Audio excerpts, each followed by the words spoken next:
House of Commons Standing Committee on Fisheries and Oceans. This meeting is taking place in a hybrid format pursuant to standing orders. Before we proceed, I would like to make a few comments for the benefit of witnesses and members. Please wait until I recognise you by name before speaking. For those participating by video conference, click on the microphone icon to activate your mic, and please mute yourself when you are not speaking. Interpretation for those on Zoom, you have the choice at the bottom of your screen of either floor, English or French. For those in the room, you can use the earpiece and select the desired channel. Please address all comments through the chair. Before we proceed, I simply want to remind members to be very careful when handling the earpieces, especially when your microphone or your neighbour's microphone is turned on. Earpieces placed too close to a microphone are one of the most common causes of sound feedback, which is extremely harmful to the interpreters and causes serious injuries.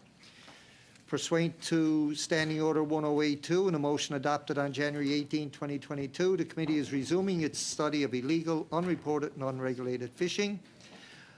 I would like to welcome our witnesses. We have on Zoom Mr. Mark Young, Executive Director, International Monitoring, Control and Surveillance, IMCS Network, and Naomi Metallic, Associate Professor and Chancellor's Chair of Aboriginal Law and Policy. And in person, we have Andrew Roman, retired lawyer, and Julian Hawkins, Chief Executive Officer, Veracatch. Thank you all for taking the time to appear today. You will each have up to 5 minutes or less for an opening statement, and I will invite Mark Young to begin, please. Thank you, Chair, for the opportunity to speak with you today. Again, my name is Mark Young, Executive Director of the IMCS Network. I've spent my entire career working in fisheries compliance and enforcement, including more than 20 years in the U.S. Coast Guard and more recently supporting the IMCS network, of which Canada is a founding member. I understand you have heard previously from a wide range of experts on this topic already, especially on the impact of IUU fishing associated with your domestic fisheries. I recognize the expertise of your Canadian fisheries officers with responding to your domestic fisheries compliance challenges, so I will intentionally focus my remarks on the broader regional and international considerations of IUU fishing as fish and fishers move between different jurisdictional areas. Worldwide, IUU fishing accounts for around 20% of global catch, in certain countries even closer to 50%. This affects Canada as well. A recent study found that over 20% of seafood imported into Canada is at risk of being sourced by IUU fishing. Some studies even indicate that IUU fishing worldwide accounts for up to $23.5 billion every year. Because more than 3 billion people around the world depend upon fish for food and nutrition, IUU fishing practices threaten food security and sustainability and undermine efforts to reduce global hunger and malnutrition, especially in developing countries. In addition, as the modern fisheries sector becomes more globalized, industrialized, and integrated into the worldwide financial market, it is also becoming more exposed to organized crime, where there is a growing convergence between IUU fishing with other serious crimes like forced labor and arms and drugs trafficking. Canadians are also directly affected. One way to think about this is in terms of fish species important to Canada, such as salmon or tuna, found both along your Pacific and Atlantic coasts. These fisheries have very strong economic, social, and cultural significance to Canadians. However, these valuable fish stocks also share ecosystems or migrate into areas beyond Canada's own domestic waters where increased threats of IUU fishing exist. As a global problem, global solutions to IUU fishing are needed and must be supported through a combination of national, regional, and international actions. We find the activities and types of noncompliance that constitute IUU fishing are continually evolving, and the global community must constantly strive to meet this challenge by being innovative, adaptable, and most importantly, by working collaboratively together with one another. Unfortunately, there is no single solution to the problem. It is a complex and evolving issue that requires comprehensive and adaptable responses. Strong policies and legislations are not the only things needed. It is critical to also have access to data, information, and technology to allow fisheries officers to identify and respond to IUU fishing supported by these robust legal frameworks. Technology can help shed light on vessel activities and make vessel tracking more effective. However, without the ability to integrate these technologies with other fisheries information and have outputs effectively analyzed by capably trained and knowledgeable fisheries officers, you will find technology alone is little more than a passive tool. Importantly, Canada has demonstrated that use of technology is a priority in your own efforts to address IUU fishing, both in terms of availability and its use. A great example of this is Canada's dark vessel detection program that makes satellite remote sensing data available to support a growing number of developing countries with their own efforts to address IUU fishing. What else can Canada do? As a global leader in the fight against IUU fishing, you are uniquely positioned to continue this leadership. While you have a rightful priority to continue to focus your efforts on your own domestic fisheries, it is important to remember these resources are also impacted by fishing activities that occur outside of these waters. It takes significant regional and international action to identify, examine, and respond to these broader IUU risks. Effective participation, cooperation, and collaboration in regional and international fisheries frameworks are key. This is seen through your management and enforcement efforts of shared fisheries resources in the Gulf of Maine, support of Operation North Pacific Guard, and Canada's first ever fisheries patrol and high seas boardings and inspections conducted under the framework of the Western and Central Pacific Fisheries Commission. Notably, you also have been proactive in recognizing the importance of establishing public-private relationships to fight IUU fishing. One recent example is your support and engagement with the Joint Analytical Cell to help achieve goals outlined in your Indo-Pacific strategy. We should never forget that our MCS officers represent our most important resource. Those that work at the forefront of the IUU battle must be fully supported, empowered, informed, effectively trained, and adequately resourced by our national and regional leaders. In closing, no country is immune to IUU fishing, and no country should operate in this complicated environment in isolation. Canada should continue to demonstrate leadership in the fight against IUU fishing by working collaboratively with a full range of like-minded and trusted partners to strengthen global fisheries compliance and enforcement efforts. Thank you. I'm happy to answer any questions.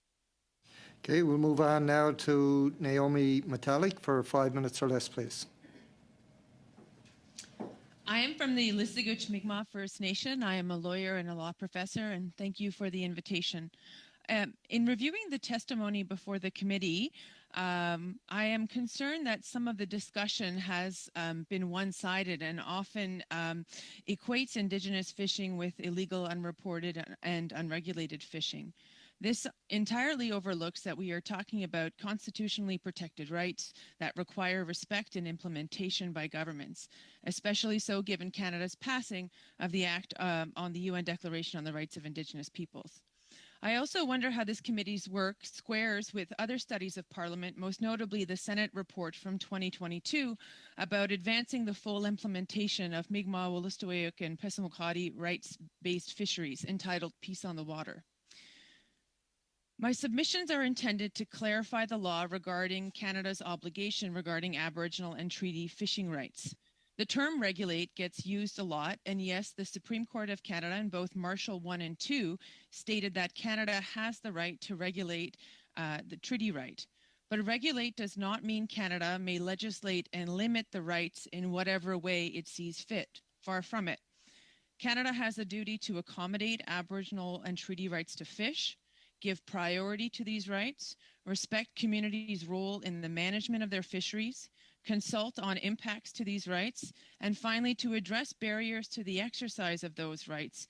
Catch limits, seasons, gear restrictions can all potentially unreasonably limit these constitutionally protected rights.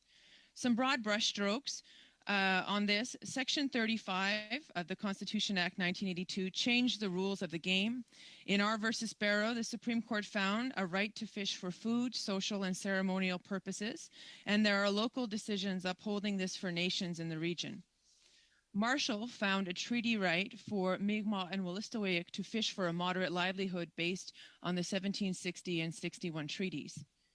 Any infringement of Aboriginal or treaty rights has to meet a two-step justification test.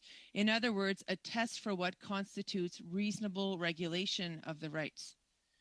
Step 1 requires showing a valid objective, including conservation and management of natural resources. But the government can't just assert this. It must lead actual evidence to support reliance on the objective.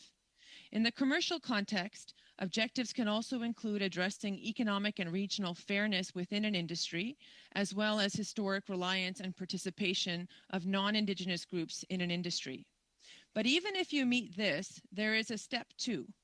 This requires governments to follow a process that ensures its treatment of Aboriginal rights is in line with the honor of the Crown and the government's fiduciary relationship with Indigenous peoples.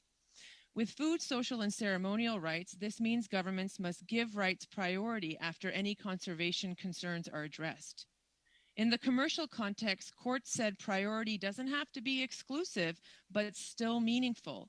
The court suggested this priority could be shown by according the Indigenous group a share in the industry that is reflective of both the group's proportional representation and the significance of the resource to the group. Consultation over all of this is always a requirement. Marshall 1 also said that if the treaty right is impacted by a statutory licensing regime, that regime should be amended to recognize and accommodate Indigenous rights. The court has further said that a special program or laws accommodating Indigenous fishing rights is consistent with the Charter and does not amount to reverse discrimination. Finally, the court has recognized that Aboriginal and treaty rights belong to the community, and so their exercise is to be governed by the community. Canada has not lived up to these obligations. What came after Marshall was only access to the commercial fishery. First Nations were told this was not implementation of their rights and that treaty implementation would occur at negotiation tables. But negotiations dragged on, often federal negotiators saying they didn't have a mandate to talk about the issue. There hasn't been any amendment to the Fisheries Act or regulations to accommodate the moderate livelihood right, and current access to the commercial fishery isn't sufficient and doesn't live up to the constitutional obligation to respect treaty rights. There are also challenges with the food, social, ceremonial licensing system under the Aboriginal communal licensing regulations. Understandably frustrated in recent years, some Mi'kmaq and Wolastoqiyik have resolved to go out and exercise their rights on the water. Many have been charged. In Nova Scotia, there are about 55 ongoing prosecutions under the Fisheries Act. Perhaps not all asserted exercises are constitutionally protected, but many would be. My point is that this is less of an enforcement or illegal fisheries problem than the failure of Canada to respect and accommodate Aboriginal and treaty rights. Resolution requires meaningful consultation with Indigenous groups, negotiations, taking the Indigenous role in management of their fisheries seriously, as well as legislative accommodation of these rights. I'll end by pointing out that Indigenous peoples' own laws provide for limits on the exercise of harvesting rights, and First Nations communities and leadership could be playing an important role in management and enforcement, along the lines of the kind of collaboration that Mr. Young was speaking about. But unfortunately, they are being left out of this. Thank you. Thank you. We'll move on now to Mr. Roman for 5 minutes or less, please. Thank you. Thank you for inviting me. I'm going to explain the problems with implementing the two Marshall decisions as I see them. But before I do that, I want to compliment DFO and the Minister for carrying on the recommendation of the Supreme Court of Canada to use negotiation rather than litigation to resolve issues with First Nations. These negotiations will succeed provided that the major stakeholders accept their outcome. I want to talk a little bit about what the Marshall case has actually decided, because as I've said in the past, they have often been misunderstood. But most of that is in my written text. But I think that your committee has got it wrong, which I would refer to your report number 4. I can discuss that later if there's time, but I think that these decisions are really, the 2 Marshall decisions are better forgotten, because I think they do more harm to First Nations as well than they help.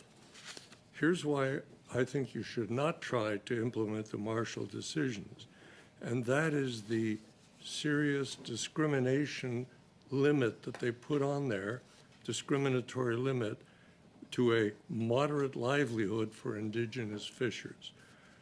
That treats Indigenous fishers as second class. No one else is constitutionally limited to a moderate livelihood.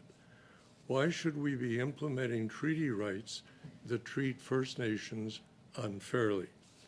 If I were a member of the Mi'kmaq First Nation, I'd be quite upset that the government is trying to implement that and to call it reconciliation. Parliament doesn't need to implement any treaty so as to do better for First Nations than the British did in 1760. Just amend the currently applicable laws as necessary and forget about the Marshall cases. You can do a lot better without them. So here's my recommendation for regulation of illegal fishing. DFO has already started doing the necessary thing, which is to negotiate and ideally to sign an agreement or to amend applicable laws, or both. But let's not pretend that this is just implementing an archaic treaty right that is discriminatory, or that it's just pursuing reconciliation. I would say just regulate the catch, permit it to anyone or everyone, consistent with fair opportunities for all and species conservation. Then you can focus on, as one of the previous speakers said, enforcement, about which this committee has already heard much criticism. There's no benefit in offering to implement treaty rights without adequate policing of illegal fishing. So in conclusion, the pre and the post Marshall disputes have been going on for years now, with tensions simmering between fishers of different groups. But it's all, or should all, become needless tension. Everyone needs a clear understanding of what the rules are today. But that's not the job of the Supreme Court of Canada or of a 246-year-old treaty with Britain. The government has to decide what it considers to be fair for everyone, and to have Parliament enact a comprehensive new law that amends the current legislation to deliver that. I'm hoping that all of the MPs on your committee will be able to put aside partisan differences and work to the benefit of everyone in the fishing industry. Failing that, you will be creating and prolonging more tension and more harm than you will be resolving. That isn't fair to either the First Nations you're supposed to be reconciling with, or to the non-First Nations fishers who complain of being left out of the current negotiations around reconciliation. In conclusion, then, the 2 Marshall cases are really a barrier to progress, and it's time to get past them. Thank you, and I await your questions. Thank you for that. We'll now go to Mr. Hawkins for 5 minutes or less. Thank you very much. I appreciate the opportunity to speak.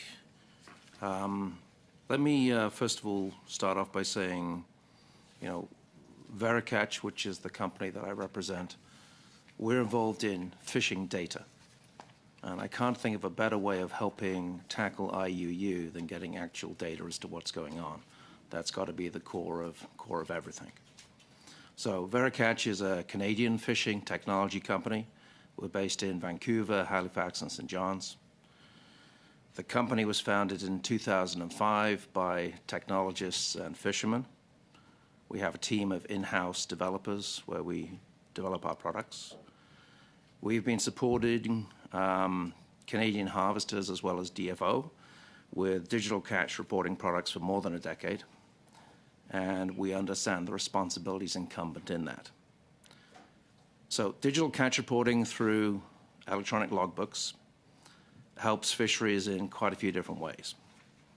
So obviously it can reduce the time, the cost, and the effort of reliably gathering information as to what's going on, empowering harvesters and DFO with real-time information so that they can make good and timely decisions based on actual data, and helping reduce negative impacts, of which in the fishing business there can be many, and offer proof of origin about the supply chain, which again helps tackle IUU. Vericatch is the leading provider of products that meet the Canadian National E-Log standard. Our products have been approved by DFO for the majority of fisheries here in Canada, and we're adding fisheries at every release of the product. These products are based on a voluntary basis at the moment, and they have been used to submit data into DFO. Our E-Logs products are based on a tried and tested platform designed and developed here in Canada. It's multi-language, designed to work online and offline from a smartphone, tablet, computer. As has previously been raised at meeting 93, there were some questions, I think, relating to security of fishing data, and I wanted to, briefly speak to them. So, to be clear, data from Canadian customers is securely stored here on servers in Canada. We are a technology company. That's what we do. That's what we know. And we follow strong security protocols and approaches to protect our systems and the user data. Our privacy policy is compliant with Canadian federal as well as provincial laws, and then additionally with standards such as GDPR in Europe. And to get a little bit more specific, there are just 2 cases where we would disclose user information. One is if we have to disclose it as part of doing our product and service for the users. So, for example, if somebody's submitting data into our platform that needs to be submitted on their behalf to DFO, then we will disclose that information to DFO. That's part of offering the product. The only other case is if we're legally required to do so by a court. That's it.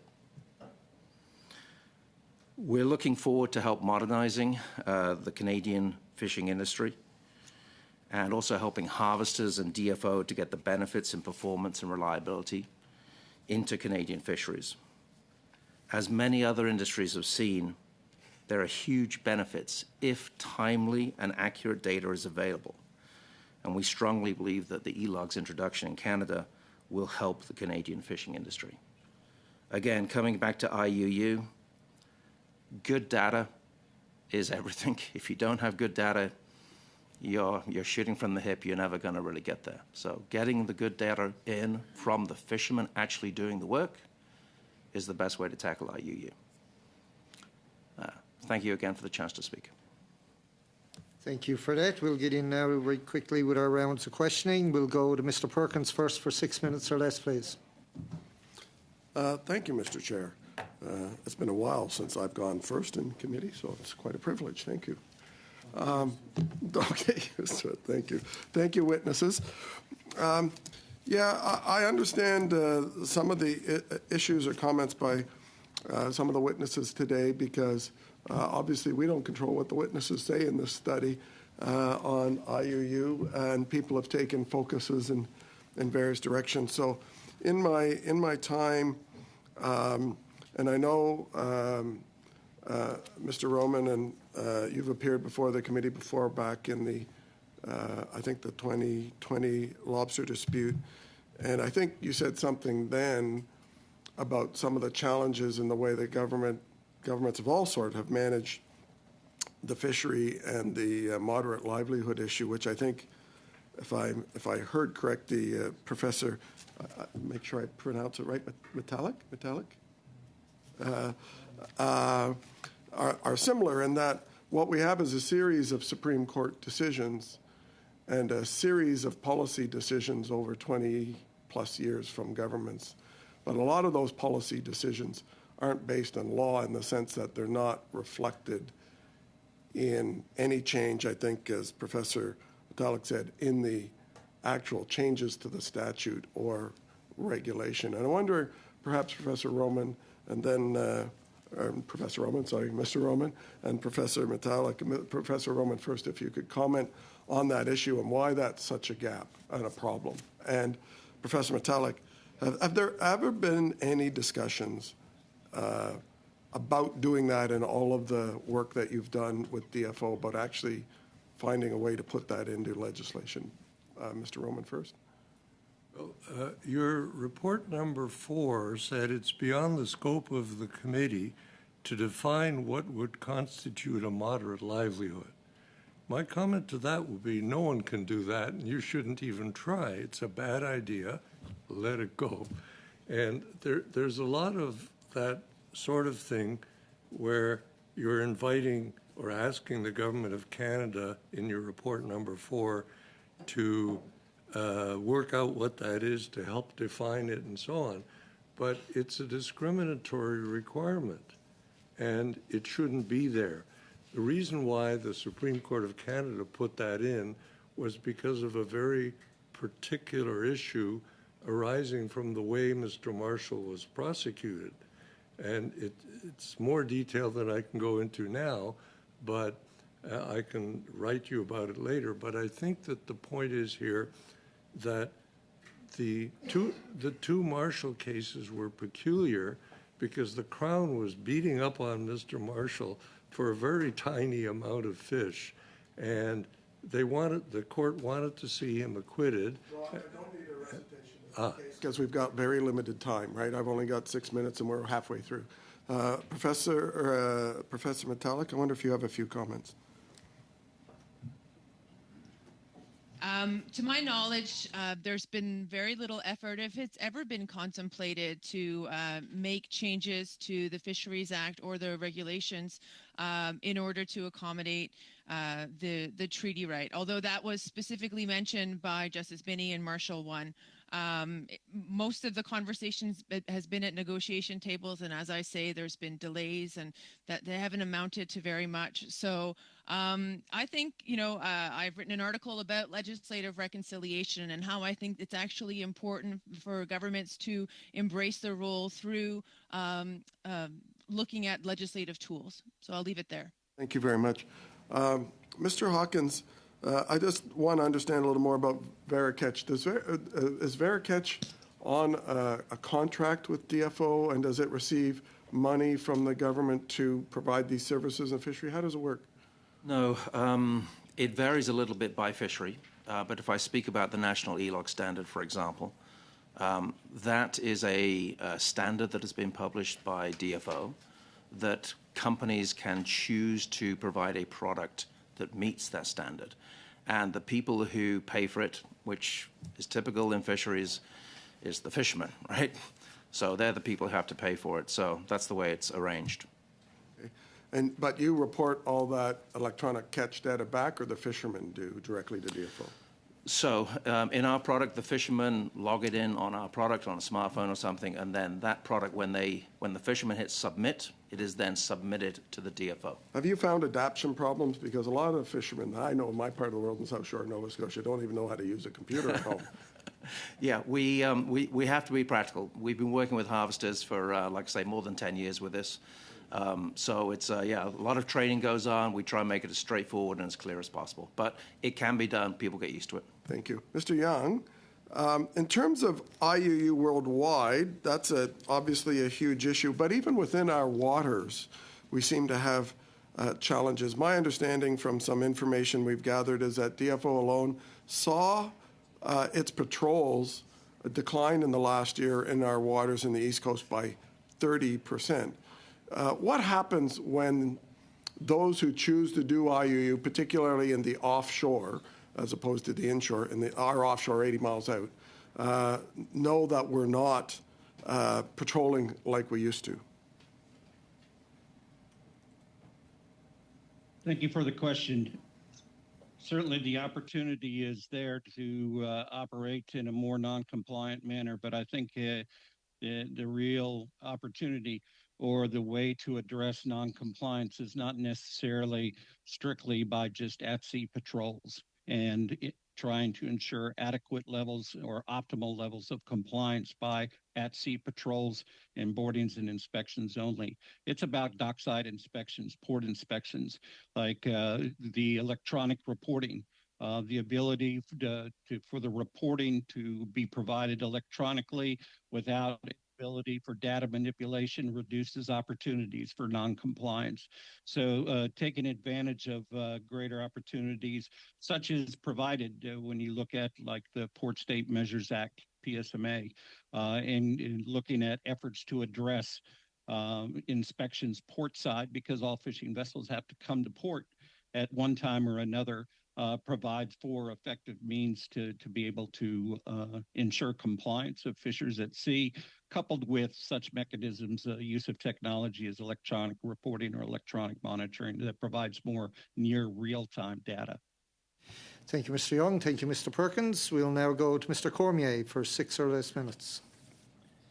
Merci, Monsieur le Président. Thank you, Mr. Chair. Thanks for to all the witnesses for being with us this afternoon. I'll start with Mr. Young. Mr. Young, I'll look at your document that you provide us.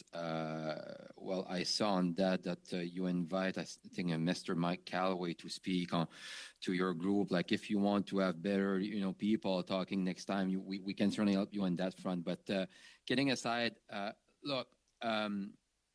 You said that there was 20%, I think, of imported seafood to Canada that was fished into Canada. Is that right? The report or study indicated that about 20% of the imports were at risk of being taken via IUU fishing activity. Perfect. So just to make sure, your group or your organization, you use technology, right, to monitor those boats? Is that what I read correctly in the document, or? Our organization itself does not do that. We help support fisheries officers of our members to more effectively use technology to do that. Okay, perfect. So in terms of helping fisheries officers, can you give us just for people watching at home, maybe just a simple example of what your group is doing? Because I think it's important for people to understand what you're doing also. Yes, well, the IMCS network operates under the principles of facilitating greater cooperation, coordination, communication between the national fisheries administrations of the different countries around the globe. Our focus is on the people, the fisheries officers at the forefront of conducting enforcement to ensure they have the right tools to be able to do their jobs effectively. So providing opportunities for capacity building, providing them with the knowledge and expertise to use technology or use different tools and methods to be able to detect and uncover potential illegal activity. We try to provide that support primarily to our developing country members, both in all regions around the globe, but many countries in Africa and the Indo-Pacific region. Okay, great, interesting. So if I have to ask you if you think the IUU is well managed in Canada, what will you respond to that? I think I am probably not the right person to ask specifically about Canada's domestic non-compliance issues. There are probably other witnesses that would be better able to do that. It would be more on the level of international or regional potential activities that would affect Canada or Canada would be involved in. Okay, thanks. I'll go to Mr. Hawken now, just because we're kind of in the same sector. So you were talking about some log books, Mr. Hawken, to have more data or accurate data. Are you talking about the same logbook that some of the fishermen are using now that your group are working with? Is it the same thing? It could be. The answer is currently there's a little bit of a patchwork. Some people are using paper logbooks, some people are using e-logs. Some of those e-logs are compliant with the national standard, But as the national standard would imply, the DFO is trying to move everybody towards a common standard because that's going to reduce cost and so forth. So today, it's a patchwork. And do you think this data that you got is accurate? That's always a great question. Obviously, somebody is submitting that information to DFO, so if it's not accurate, they should expect somebody potentially to be knocking on their door. But the answer is, if you're bringing in data, even if it is not 100% accurate and can't be proved 100% accurate, which at times is the case, at least you're bringing in data and you can start to look at trends on that. So again, self-reporting isn't terrific. Where you have dockside monitoring and at-sea observer programs, it becomes more accurate or at least correlated. So the accuracy, I think, is improving. Okay, thank you. Ms. Metallic, thanks for being with us. Actually, you're only, I think, 2 hours away from where I am right now in Caracat. So look, I know it's sometimes it's very difficult to ask questions when it comes to First Nation in the fishery sector. As you know, there was a lot happen in my region, especially like in the years 2000. So when it comes to food, social, and ceremonial fishery that you said, and when it comes to giving more access to First Nation in like regarding Marshall or whatever, and I think like government try their best, and there's certainly a room for improvement there. I have perfect example in my area of fish plant owned by 2 First Nation now. But that being said, I just want to ask you, like, when you say a negotiation to nation by nation, don't you think it will be better to sit all around the table, First Nation, government, commercial fishers, and see what will be beneficial for all those groups to come together and make this reconciliation piece like a lot better, if I can say that what people think it is right now. Like, I'm not sure if you understand what I mean, but don't you think we should all sit around the table and try to figure out what the best way is to do that? Very short answer, please. Perhaps both. I think that there is, examples of racism, systemic racism against fishers, and there needs to be reconciliation. That needs to happen and be worked on. But also there needs to be work between the First Nations and government in order to recognize their own role that they can play in the fisheries. And I think both have to happen, and it's not an either or. But you can't just try to say, just treat Indigenous peoples just like all the other stakeholders. Thanks. Okay. Thank you. Thanks. Thank you, Mr. Cormier. We'll now go to Madame Debienne for 6 minutes or less, please. Merci à nos témoins d'être présents. Thank you for the witnesses for their appearances. I'll follow along somewhat what Mr. Cormier was saying earlier. We have all noted that there's been various decisions and laws. Some say martial law. The Marshall decision doesn't figure in this, but there should be a certain consensus in order that we can establish an agreement between First Nations, government, various groups of fishers. I'll begin with Mr. Roman. In your opinion, what would be a starting point for the emergence of a new consensus whereby everybody could begin trusting each other? Mutual trust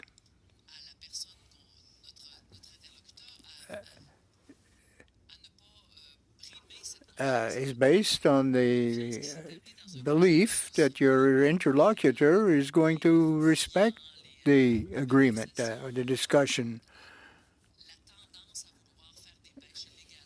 and not impute that somebody is prepared to do illegal fishing, for example. What would be the first steps to be taken to arrive at this mutual trust?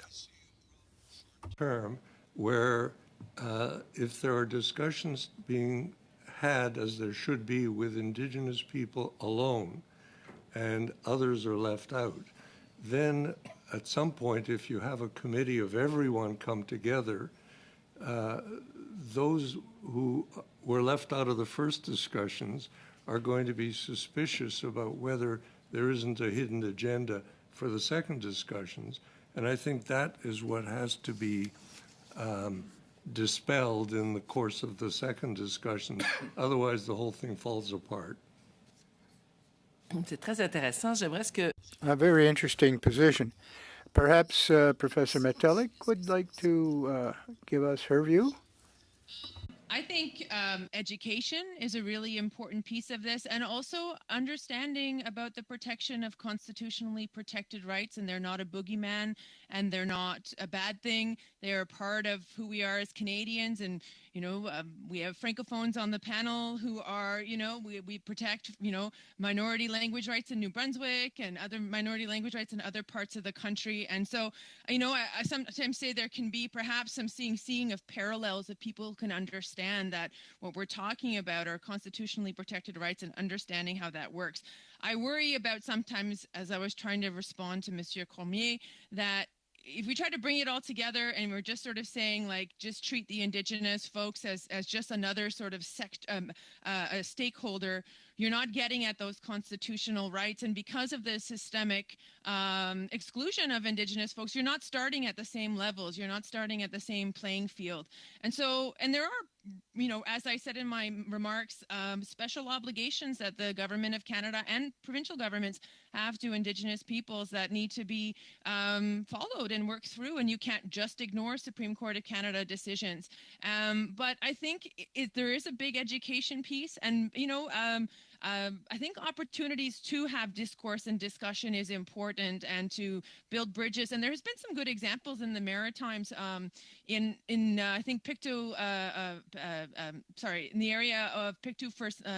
I'm forgetting the name of the First Nation, Bear River First Nation. They had a really great project with local fishermen in Digby back in, I think, the early 2000s, and they were able to make some good connections. So this work can be done, but I think there's a huge education piece. Merci. Thank you.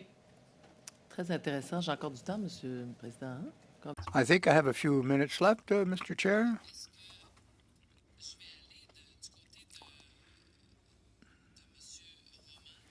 Okay, I think this question will be addressed to Mr. Roman, perhaps more technically. You said there's a little bit of misapprehension or miscomprehension of the decision, the Marshall decisions. How does this express itself in the industry itself among fishers? I think the misapprehension in the Marshall case is that it created treaty rights to catch almost any species of fish. And in the written document I've submitted in the brief, I say that the case actually decided only about eels. It decided what was necessary to decide in the case of Mr. Marshall. He was fishing for eels. That's what they said they decided. They made that very clear in Marshall 2. So I think the way that this has affected the industry is that some fishers believe that it gave treaty rights to catch anything anywhere, and others believe that it was very narrow. And that's why I think we're looking at the future through the rearview mirror.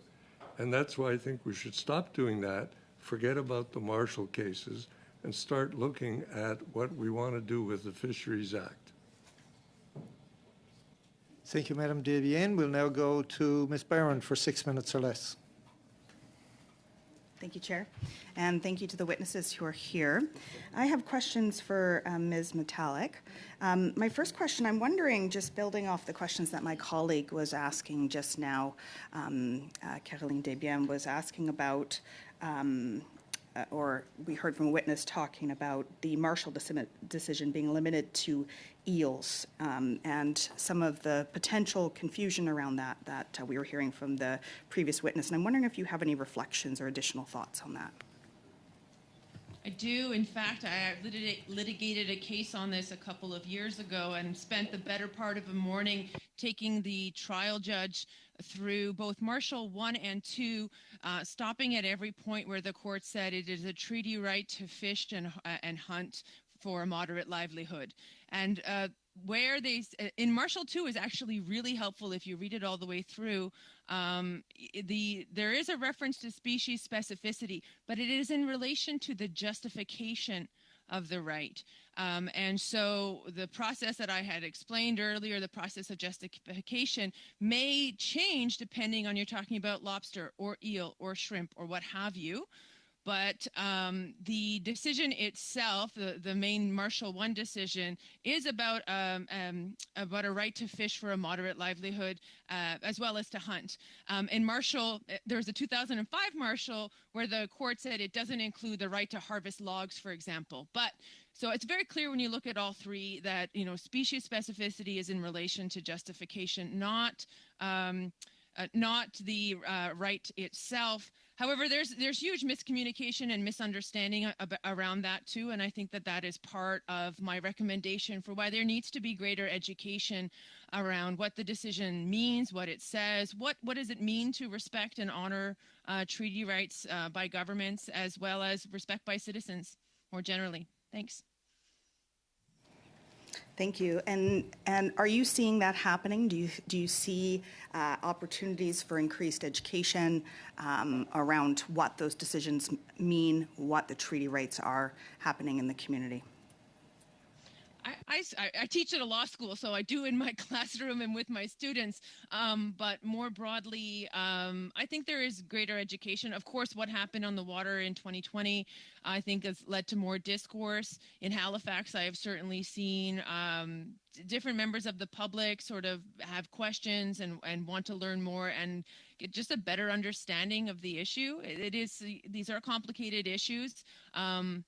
But I do think that there's an appetite, I think especially after seeing some of the stuff that happened in 2020, to just what's going on, and also people hearing about the fact that there's 50 ongoing prosecutions currently happening in Nova Scotia, and these matters are not resolved, and they're being treated simply as enforcement issues when they could be treated more as matters of discussion and negotiation. And I think there's such an opportunity for governments to actually sit down and work with the communities. I mean, we have interest in protecting the species as well, the different species, and we have Mi'kmaq and Wolastoqey values and laws that help us in that. And I think that if working together and collaborating, a lot more could be done. But currently, we're not seeing that. We're not seen as having a say or a role in the management of these resources as it relates to our fisheries rights. Simply, it is being treated as another stakeholder, which I think is not working and hasn't worked for the last 20 years. Thank you.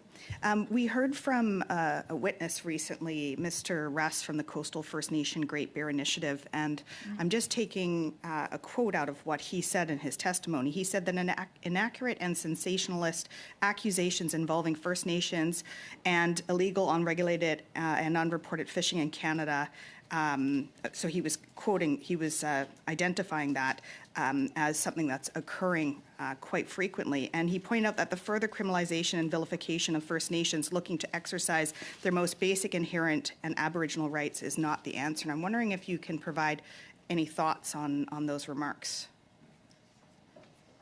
I think those are excellent sort of summary of some of the public sort of sentiment. And I mean, why, when I was invited to come and started reading the different transcripts, I had these same concerns about how by some witnesses, Indigenous rights, Indigenous fisheries were being framed as IUU as opposed to, constitutional rights that have yet to be fully implemented. So I agree with his statement.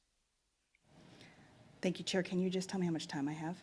1 minute. Great. I forgot to set my timer. Thank you, Ms. Metallic. I'm going to ask my last question to Mr. Hawkins. Mr. Hawkins, this has been a bit of a focus of ours for a while, looking at the data collection and how to more effectively collect it. And a couple of things that came out in addition to the privacy concerns was around connectivity. So sometimes fishers were out of range. And that also that standards are set, and then by the time the technology is developed to meet those standards, the standards then change by DFO. And I'm wondering if you can provide some thoughts on either of those. Yes. So a couple of things. We've been working in fisheries for a while. So if you don't have a solution for when the fishermen can't get a signal, then you really left them up a creek, right? So certainly our products work with or without signal. And then when you get a signal, you can synchronize the information you put in before. So it's not great. In the future, probably, people will be able to pick up the internet everywhere, but there is certainly a solution for that. Sorry, the second part of your question. Around the standards being set. Yes. The other thing about fisheries is, not just in Canada, the rules change all the time, and quite often for good reasons, not always for bad reasons. And so you have to design software that is adaptable. So even during the process working with DFO and the National ELOG standards, our team has actually found that there were some open issues which hadn't yet been identified. So again, we were asked to make changes, and changes should be something that any system can do within just a few weeks. And so it has to be a living system. If you're recording things that people needed to know 10 years ago, then you're not recording what they need to know today. Yeah. Thank you, Ms. Barron. We'll now go to Mr. Arnold for 5 minutes or less, please. Thank you, Mr. Chair, and thank you to all the witnesses today. Your testimony is valuable. I'll start with Ms. Metallic. You described the justification test established in the Sparrow case. The two prongs to this test are, first, that there be a valid objective, and second, that the government has to show that it has followed a certain process that ensures its treatment of Aboriginal or treaty rights is in line with the honor of the Crown and the government's fiduciary duty. In the terms of a valid objective, is it your understanding that conservation is a valid objective? Yes, as I said, it is, and but it has to be proven. There has to be evidence to establish that it is indeed a valid objective in that particular context. Okay, thank you. The Supreme Court has identified that conservation and management of natural resources can be part of the valid objective. In fact, in the commercial context in the Gladstone case, the court also noted that there can be additional objectives such as addressing economic and regional fairness within an industry, as well as historical reliance and participation on non-Indigenous groups in an industry. Ms. Metallic, would you agree with this statement? Yep, I said it as well in my submissions. Okay, thank you. Are you aware of illegal, unreported, and unregulated fishing occurring in Canadian waters?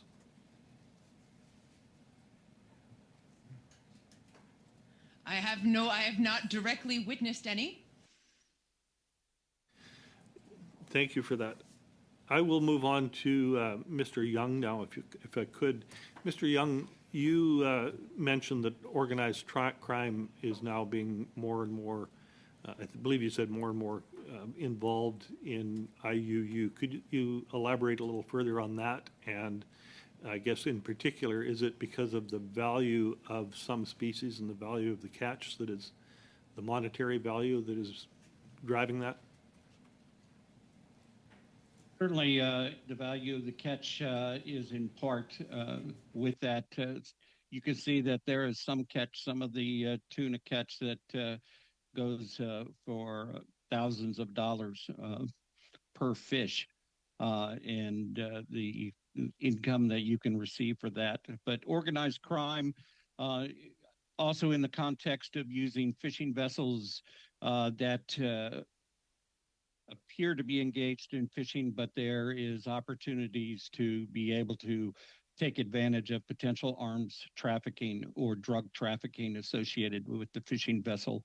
And typically those type of fishing vessels that might be involved with that are also have a master or owners that do not operate at all times in compliance with fisheries rules and regulations. Thank you. You mentioned that dockside reporting and inspections could be more useful than actual patrols and more monitoring. How would that be effective in the case of foreign vessels that don't necessarily report in Canada or the U.S.?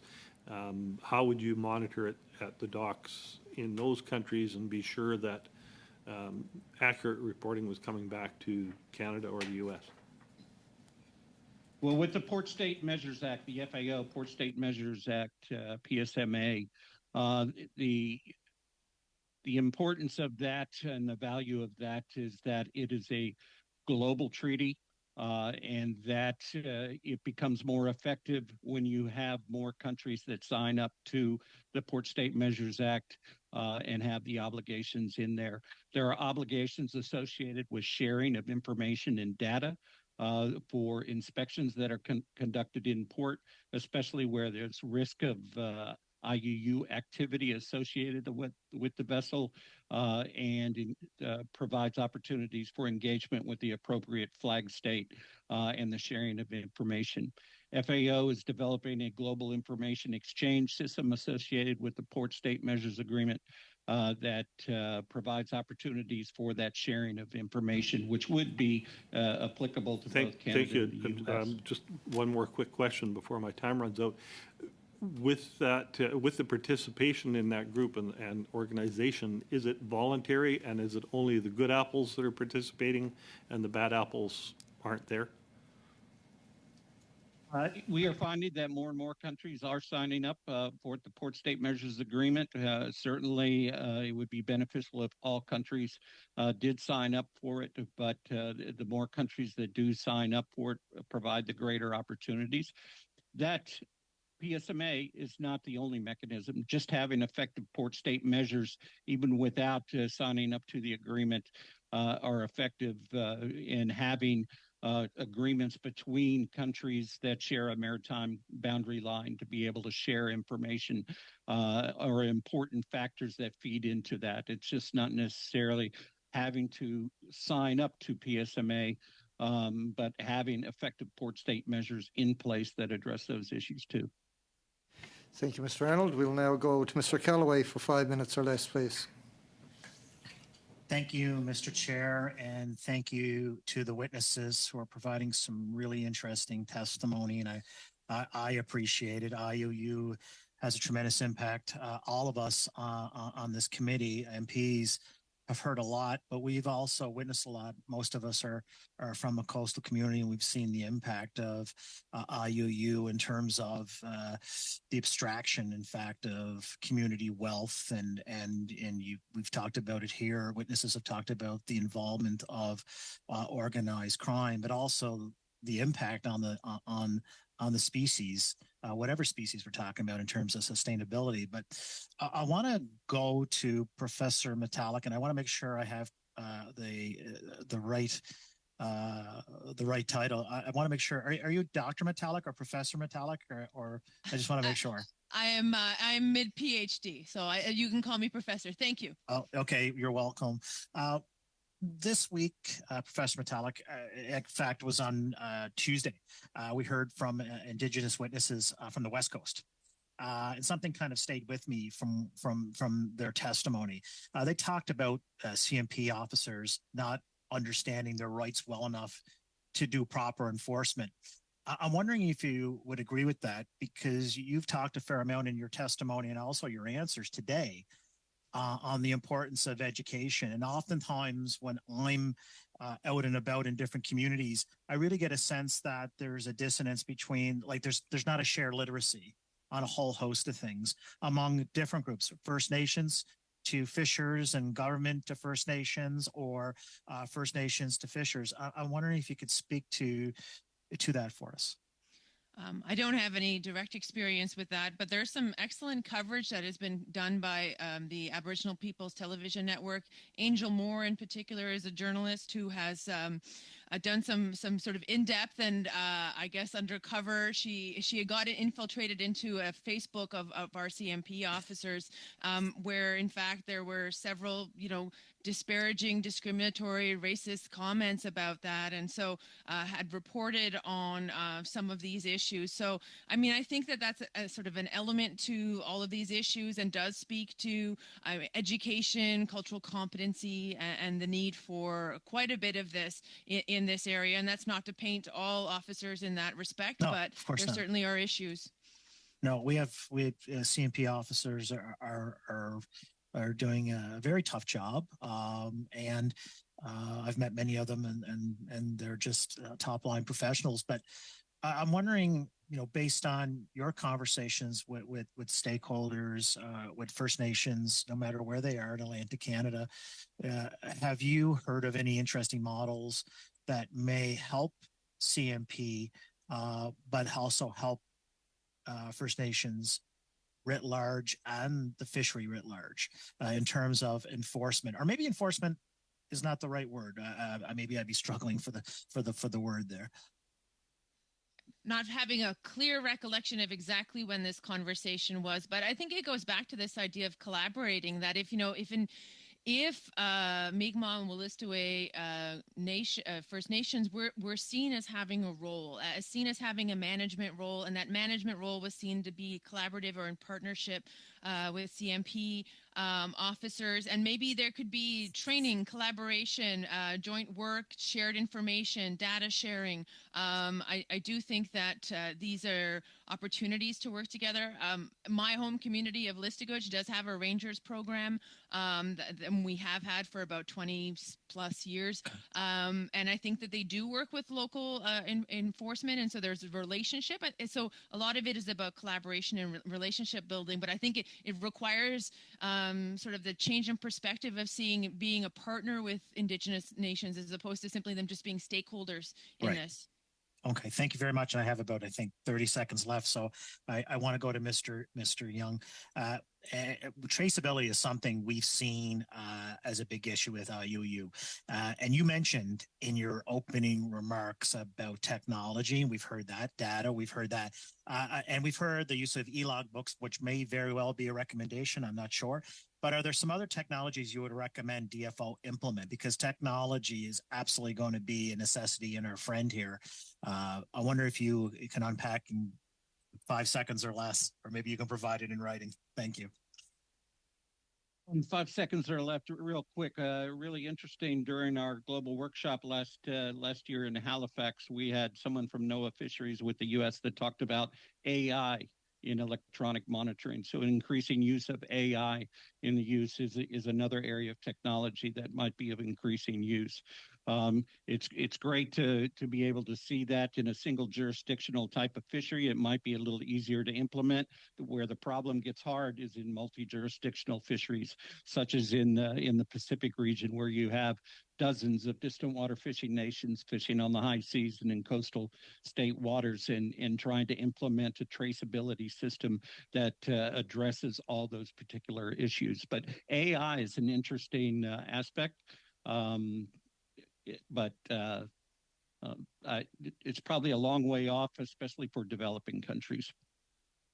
Thank you, Mr. Callaway. That concludes our first hour of testimony and questioning. I want to say a huge thank you to our witnesses who have appeared both in person and online, and for sharing your knowledge with the committee today on this very important study.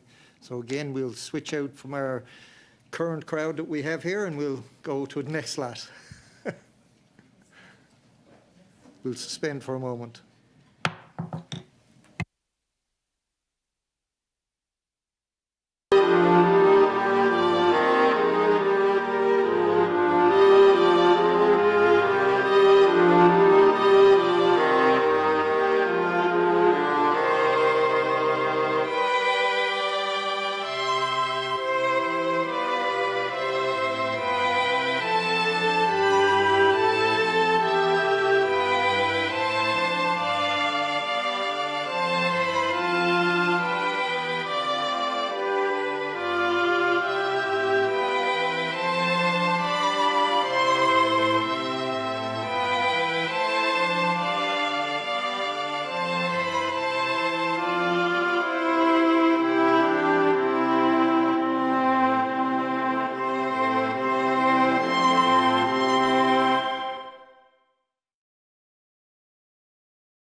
to the table. So as we get started with our second round, I'm going to cut some of the opening remarks a bit short.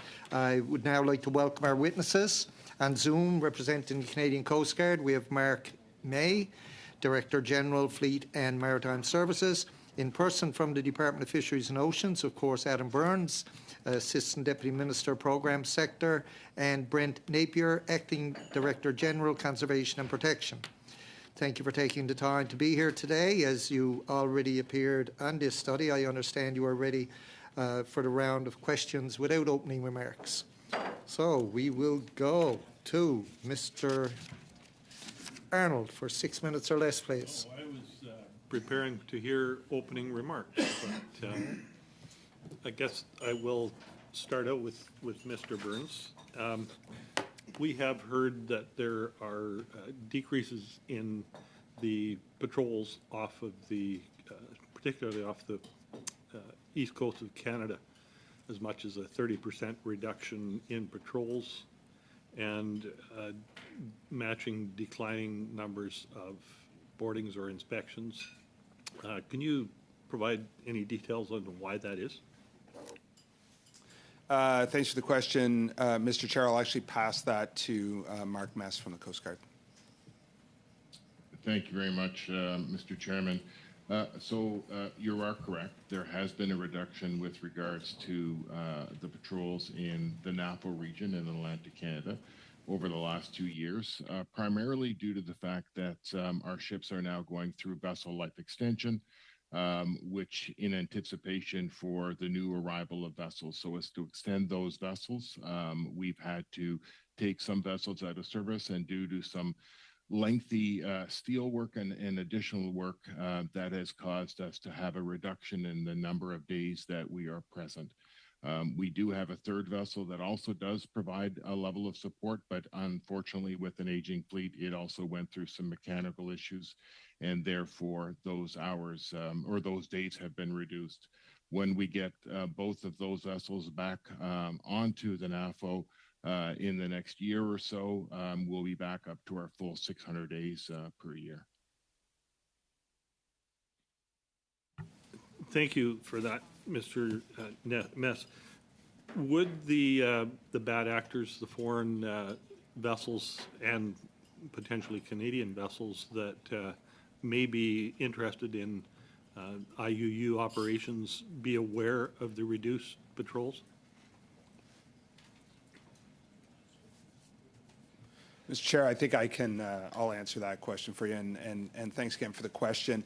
I guess what I would answer to that is, our level of coverage is ultimately reported to NAFO.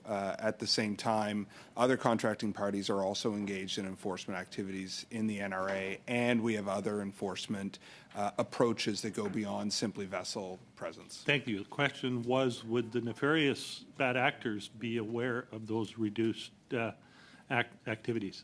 All contracting parties report their various enforcement activity hours to NAFO. It's after the fact, so it's not before the fact, but it is indeed something that is reported. Would they have known that DFO was short on vessels for patrols? Is there public reporting basically, or would there be public information available that? Yeah, go ahead. Yeah, so the reporting is part of the compliance report, which is a year behind, so they wouldn't know in advance there would be a less of a detection. The other piece is they do run their own radar, so they could tell if there was a patrol vessel in the vicinity. So they would have known that there was less vessels in the area, more opportunity for them to become bad actors. Okay, thank you. Was this a budget issue, a personnel issue, or was it simply that the minister hadn't made this a priority, or successive ministers, because we've had 6 over the last 8 years, that successive ministers haven't made vessel readiness and procurement a priority? I'll pass that to my colleague Mark Mess. No, thanks very much for the question, Mr. Chairman. The vessel life extension program is a well thought out program that helps us get to where we need to be in the arrival of the new vessels. It is planned, it is well working with PSBC as we identify the shipyards to do some of these mitigating issues with our ships and make sure that they're ready. At the same time, we prioritize and reassess and move vessels around to address some of the program deliveries and gaps that we have across all of our programs. Has DFO and the Canadian Coast Guard been able to operate all planned patrol missions, or have they been curtailed? Have some been curtailed, or any been curtailed because of staff shortages? We had some, during COVID, of course, there were some issues with regards to crewing and some of the program delivery. But once those measures were put in place to be able to mitigate that on board our ships, we were able to deliver programs. There are always, at certain times, some crewing issues, particularly in some of those key areas like engineering. But what we look at is we look at moving those engineerings across the country to ensure that we have program delivery, but nothing of a significant length of time from a crewing perspective in program delivery. Okay, thank you. Mr. Perkins, do you want to take 40 seconds? Sure, thank you. Again, to our witness from the Coast Guard, just as a follow-up, you said the programs on vessel replacement were going well. A Polar Class 1 icebreaker is required, obviously, to help in the patrols in the north, and it was announced 16 years ago in 2008, and we have yet to finalize the design. I wouldn't call that going well, would you? The design is well underway with Vancouver shipyards, with the goal of having the Polar delivered in 2030, which would be in line with, of course, the end of the life for the Louis Saint Laurent, some of the other vessels. It is a process in designing one of the most advanced polar icebreakers in the Arctic. So that's where we are in that process. But we are on track for 2030 delivery with Vancouver Shipyarding. As a matter of fact, a prototype is currently underway as we work on with the shipyard on the design and the build of that vessel. Thank you, Mr. Perkins. We'll now go to Mr. Callaway for 6 minutes or less, please. Thank you, Mr. Chair, and hello to everyone. Thanks again for your testimony. And there's no question that when I hear funding, my ears perk up.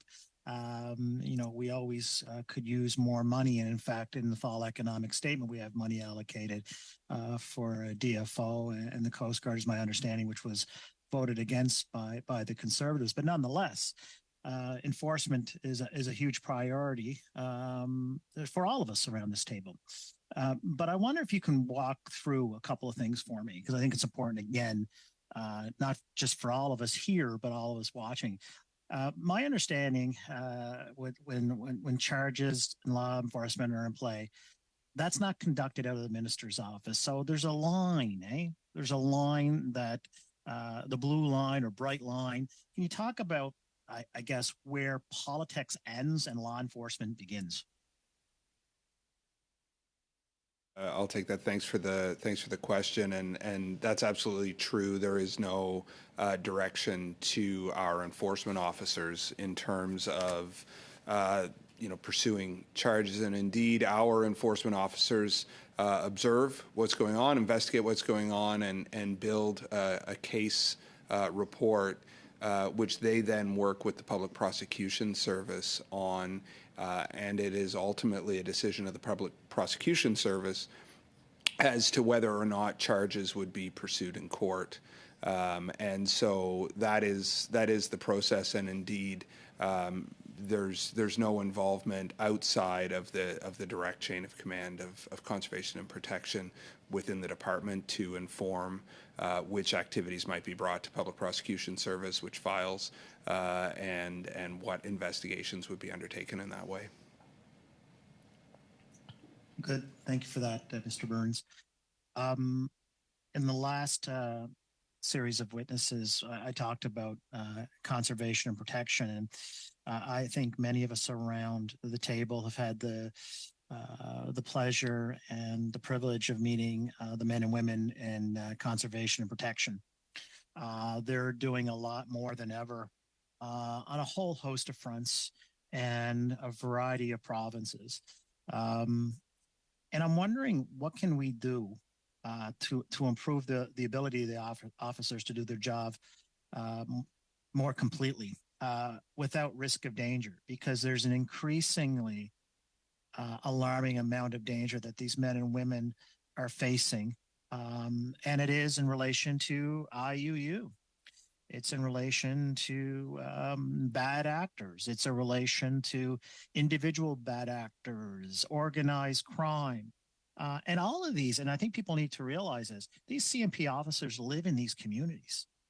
When they go to the grocery store, they're known as CMP officers. And they do such a great job, right? Again, that blue line. So I'm wondering, what could we be doing to help CMP? And Mr. Burns, that's to you, but it's to others around the table there.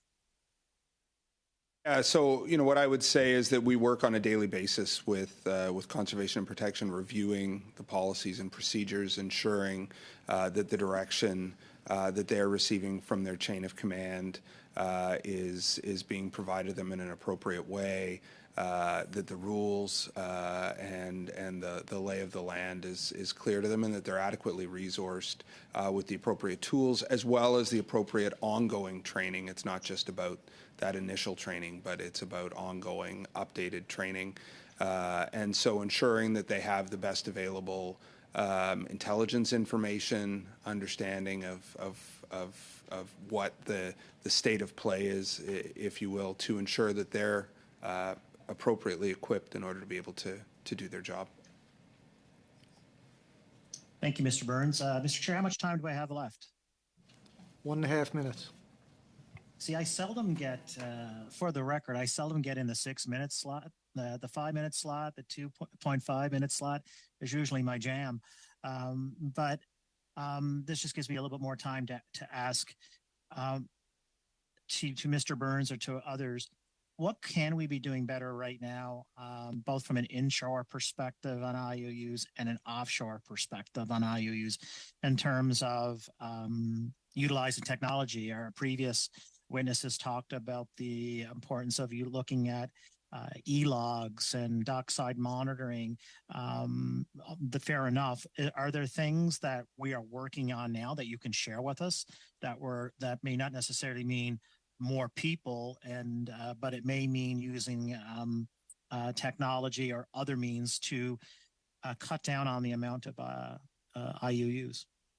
Yeah, we have received investments in order to help the department implement the fisheries monitoring policy across key fish stocks over the coming years. And that policy is really meant to review the full scope of information needs that enforcement, that science, that fisheries managers need from a particular fishery, and then look at the various ways that we can obtain that information.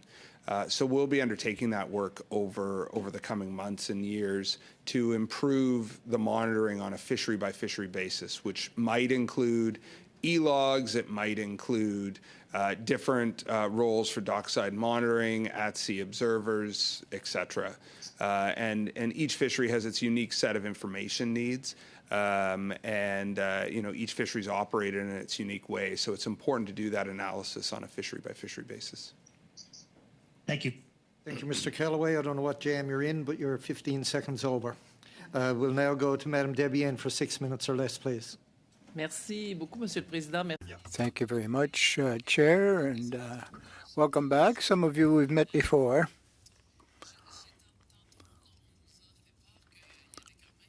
We've just heard that there's 20% less surveillance on the Atlantic coast.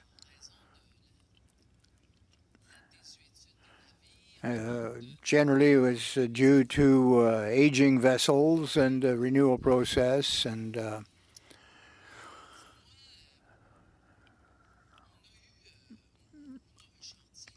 we have a naval yard, Derry Yards, in Quebec, which has a capacity to put out 50% of the needs of the naval requirements in Canada. And they're using very high tech. And we've been fighting for several years now that dairy gets a part of the market and its share of the production. And there are other naval yards elsewhere in Canada which don't seem to be able to provide either refurbish or refit or create new ships. And the dairy and naval yards has always been waiting for contracts. So we have a shortage of ships for the fleet. Is this a directive that comes from DFO, or does it come from higher up? Here is a naval shipyard which can deliver a certain number of ships, but in fact, they're giving the work to other naval yards for refits. Is that your department? Are those decisions taken, the investment decisions, are they taken by the department? Or is this a directive which comes from higher up in the government hierarchy?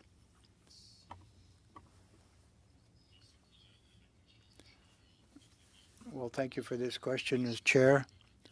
Question. Davie Shipyard, of course, is one of the 3 yards under the National Shipbuilding Strategy that has been recently announced and will be tasked with, of course, building the Coast Guard's 6 large program icebreakers in the coming years, along with one of the second polar class icebreaker. At the same time, the tendering process, working with PSPC in putting these contracts out for vessel life extension and major refits, is a process where it's tendered and people then bid on those contracts, and going through the process set by PSPC, a winner or through the bidding process is determined, and then those contracts are then awarded. But through the NSS and the 3 large shipyards, ISI and Vancouver Shipyard and now Davie, those shipyards are really the focus of the safety and security fleet of the future, including the building of Coast Guards and the renewal of Coast Guard's fleet, and in particular Davie, the program icebreakers and the second polar class in the years to come. Merci de votre réponse. Est-ce que... Thank you for that answer. So, are we getting the results of these lost opportunities, 30% less supervision, surveillance, because we hadn't had the forethought to sort of predict that these boats, these ships would eventually need to be refurbished or refitted, and the dairy yards could have built new ships. Did we slip up over time? We shouldn't be short on vessels right now if the plan had been detailed a little more strongly.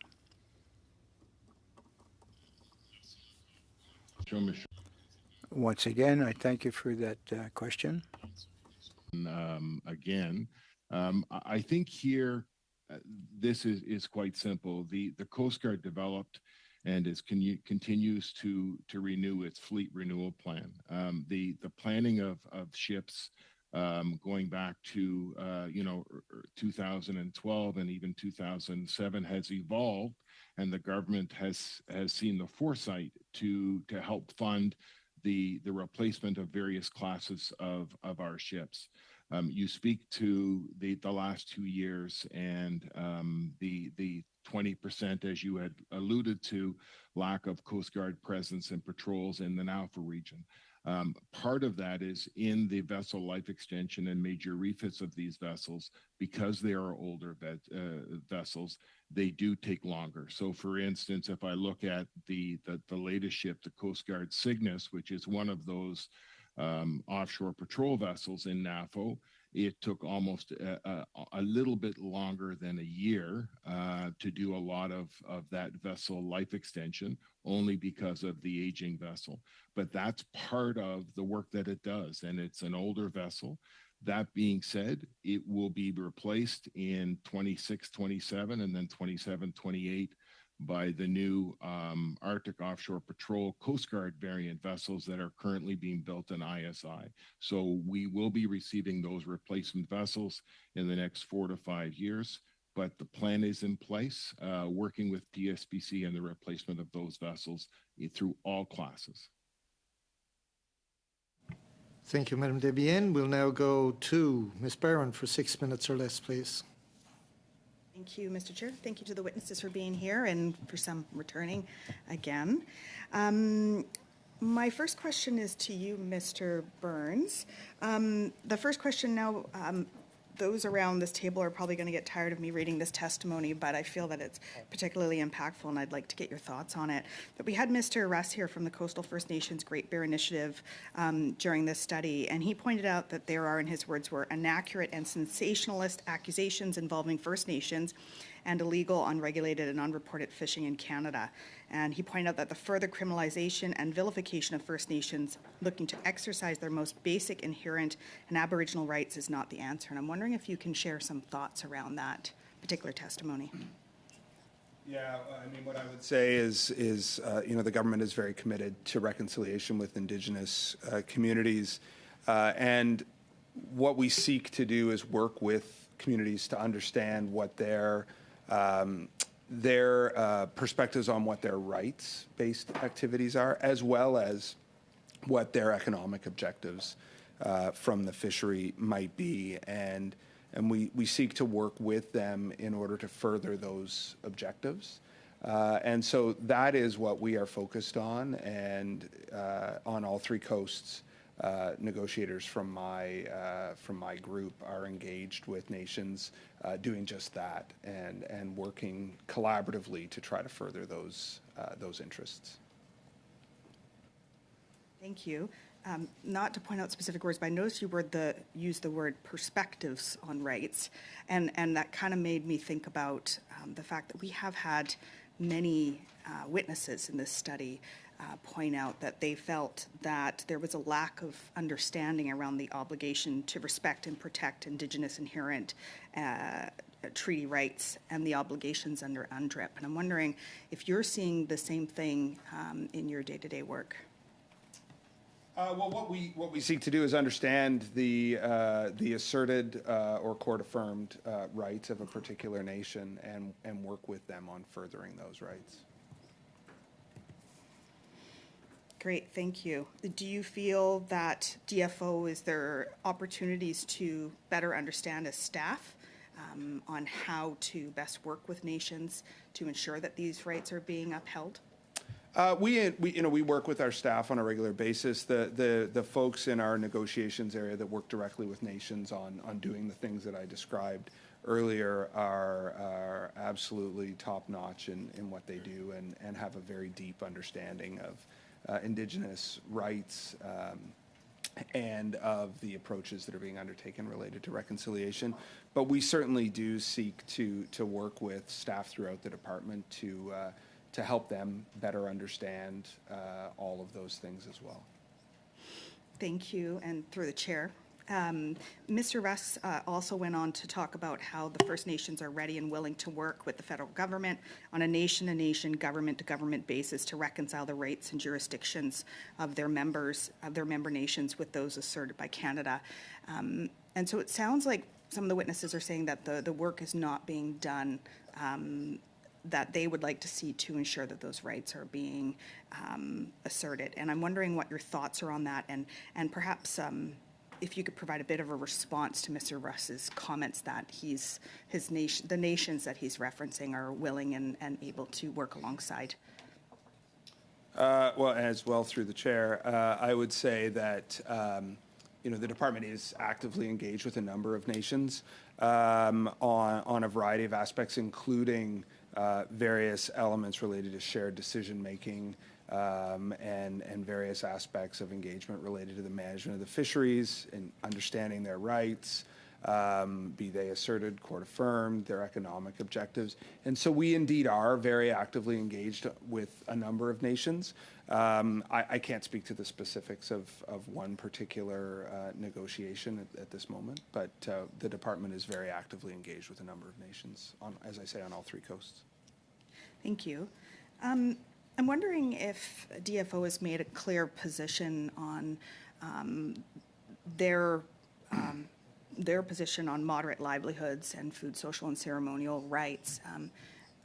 It feels like when we're sitting around this table, there's a lack of a common consensus on what those treaty rights mean and how they apply to fishing rights. So I'm wondering if you have any thoughts on that.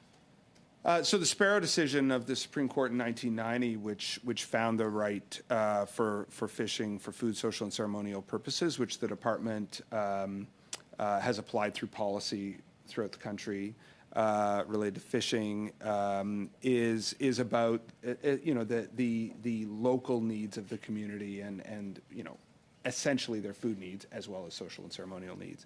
And so we seek to work with nations to understand what those food needs are and social and ceremonial needs and to provide that and give that food, social, and ceremonial access a priority that is higher than commercial or recreational fishing and really only second to core conservation objectives.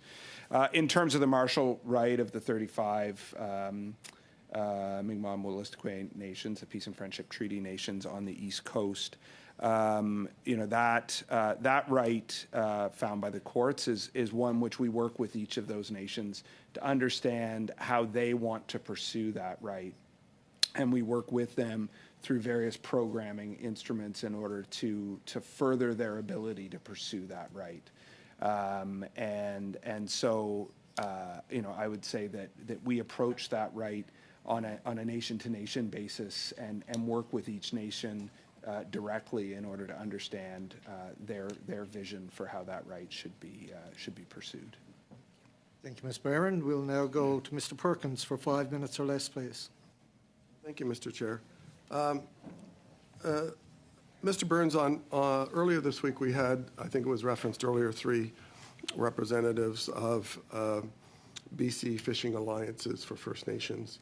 And I asked them if they collect and report catch rates on both commercial, under communal licenses, commercial and FSC catches, and if they do, whether they report that to DFO, and they said yes to both counts.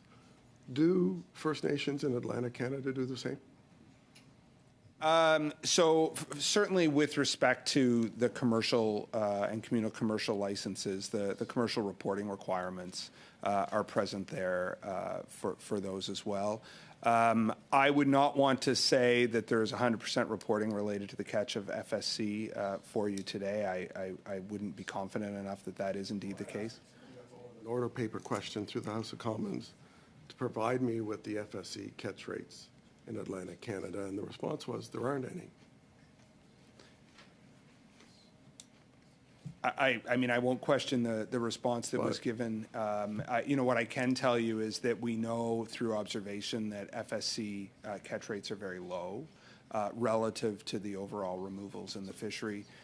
And in our scientific processes, in areas where there are catches that aren't specifically quantified, including in some recreational fisheries on the East Coast as well. Okay, that's fine. You basically said you agree you don't have the data, although you have it for the West Coast, so I'm not sure why the double standard. If I move on to more philosophical thing, the purpose of everything DFO does is conservation, is it not? Everything you do about rules around what you can do in a commercial catch, a recreational catch, everything is about conservation of stocks, is it not?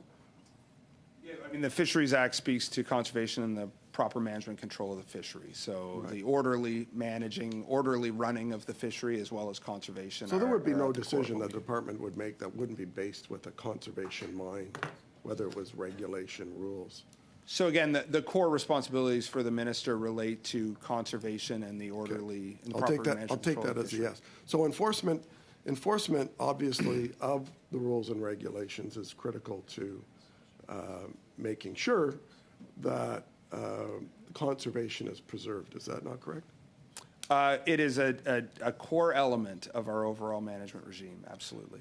So I'm concerned because through access to information several years ago, before I was elected, I got access to some sit reps from CNP around the situation that happened in St. Mary's Bay and in southwest Nova Scotia back then. And this sit rep here says that CNP, it's from the Maritime region, ordered officers in the Gulf and Maritime regions to be directed to observe and record and report. In other words, don't charge anyone and don't enforce the law. Can you tell me, and can you provide this committee with any similar sit reps since then on any fishery in southwest Nova Scotia where similar orders were given to CNP officers, including the last 2 years in the Elver fishery, please? So I'm not part of the CNP chain of command. Go ahead, yeah. Is that on? Yeah, so in terms of similar, that was a very specific case in terms of public safety, concerning safety for the officers, trying to understand as well the rules in place. Did you issue similar ones last year? We do not issue those from headquarters. They're technically... Can you check and provide those to the committee, please? We can certainly look at those, yes. So recently, last week, DFO in Halifax met with the licensed Elver harvesters and told them that they would provide no more CNP enforcement on the rivers of Nova Scotia than they provided last year, where people were assaulted with pipes, where people brought firearms and weapons onto the river, and where no licensed Elver harvester who has, and all of them have cameras, live cameras on the river, ever saw a CNP officer show up. And after 18 days of this lawlessness, it was the CNP or the licensees that were held back. So can you pledge to me that you are going to work with the RCMP, have people on the rivers 1 month from now, in March, when the poaching starts, about a month before the official seasons? Will you commit that you will make sure there are officers on the river, not at the airport, not patrolling buyers, but on the river to prevent the violence and the poaching? So the department is actively engaged in 3 streams of work: the management review, the allocation work, as well as regulatory yes or work on possession of Elvers. And what I can tell you, Mr. Chair, is last year the department allocated more CNP resources. So are the to Elver harvesters incorrect? Mr. Perkins, your time is up. Your time has gone over, actually. So you can't be butting in like that. Mr. Morrissey, for 5 minutes or less, please. Thank you, Chair. From my colleague, Mr. Callaway, which was interesting, because often DFO is the one that receives the blame for charges or not pursuing charges. And so could you explain for the committee, so it's on the record, the process of who makes the decision on what cases will be prosecuted in the courts? Yes, absolutely. And I think we referred to some of that process earlier, but Yes. Public Prosecution Service does. So it's not DFO, because That's often, and I correct. attend a lot of fishery meetings, and it's usually protection that gets it from the fishers is, how come you're not doing this and that? And so it's a valid point. So They actually use 2 criteria, public interest and whether the case, there's sufficient evidence to hope for a successful outcome. Okay, based on that, if you could you provide the committee with, if there is numbers of charges that were laid, and how many of those charges actually ended up in being prosecuted in the courts? We can provide that in writing. You can Absolutely. provide that in writing? Okay, I would appreciate that. Because, again, could you explain, either one of you, and I'm curious because I don't know the answer, could you advise the committee the criteria currently that is used to train a fishery officer? Has it changed over the years? Or how is a fishery, a protection conservation officer trained today? And is there a difference from There has been a shift. It's 16 weeks, which has remained the same, and that's for the initial basic training. And we've moved from RCMP, who used to conduct the majority of our training, to APA, the Atlantic Police Academy. We have evolved many of the courses to reflect the modern nature of it, some of the circumstances we see, modern tools, and Indigenous awareness as well being a prominent element of it. So, so the department is comfortable with the level of training that new recruits have before they move in the field to begin enforcing the acts. Absolutely, and so the 16 weeks is a basic training, and then they arrive at a detachment where they receive extra training accompanied by expert officers, experienced officers, etc. Could you provide the committee as well with how many charges proceeded to court, and of those charges, how many resulted in prosecution of illegal activity, and how many were dismissed? We can certainly look at that, a success rate, if you will. We could provide that in writing. Okay. Mr. Chair, if I could just add in one point on, if I could just add in one point on that, Mr. Chair, with respect to the laying of charges versus successfully having them pursued in court. One of the things that CMP does in order to not overwhelm court time is we do work with the Public Prosecution Service and through a regional charge review committee, which reviews the case report and works with the Public Prosecution Service to try to meet their information needs so they can properly and adequately assess public interest, likelihood of successful outcome. And so if the determination is with the prosecutor that determination would likely be a negative, then in many cases charges wouldn't be laid in order to avoid the frivolous laying of charges that wouldn't otherwise be pursued by the Public Prosecution Service. I do not believe that the industry is fully clear on that, because they look at the DFO protection and they take all the blame on none of these cases arriving in court, where that's not the department's decision, it's not the minister's decision. It's prosecutions. Mr. Chair, a final question. You may not be able to answer, but who decides the level of punishment in the courts? Is it DFO or is it provincial? Because again, that's the second part that the industry complains. The penalty is not a deterrent for the crime.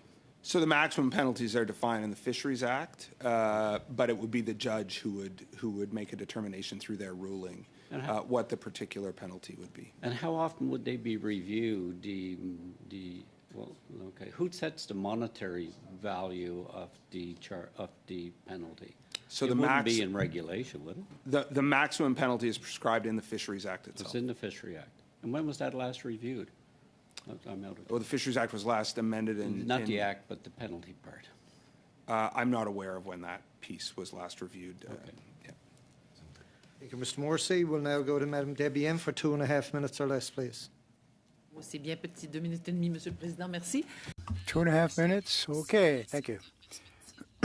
Yes, I'd like to follow this. If you can enlighten us, the fines are developed by the federal administration, if you will, but it's the provinces that will do. The maximum fine is in the Fisheries Act.